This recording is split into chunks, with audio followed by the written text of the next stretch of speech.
నమస్కారం అవ్వా. మీ ఇంట్లో ఉన్న ఓట్లన్నీ మన ప్రభుత్వానికే ఇయ్యాలి. నేను తప్ప మా ఇంట్లో ఎవరూ మిగల్లేదయ్యా. ఓన్లే మిగిలిన ఒక్కోటైనా సరే నాకే ఇయ్యాలి నువ్వు.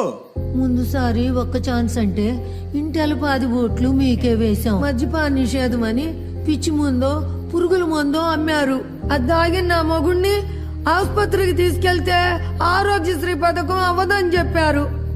అంతే మంచాన పడిపోయాడు. మా పెద్దోడు తాపీ పని చేసేటోడు. ఈ ప్రభుత్వం ఇసుకను ఆపేస్తే పని లేక పని కోసం పక్క రాష్ట్రానికి వెళ్ళాడు. ఇంతవరకు జాడే లేదు. మా చిన్నోడు వ్యవసాయం చేసేటోడు.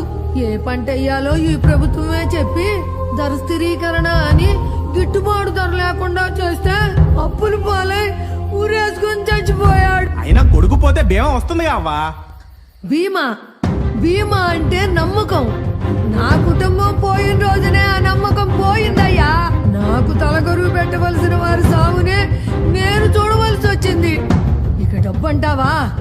ఇదిగో తీసుకొని నా పోయిన కుటుంబాన్ని నాకు ఇవ్వగలవా?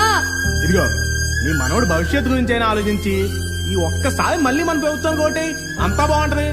ఒక్కసారి నమ్మి కోల్పోయింది చాలు.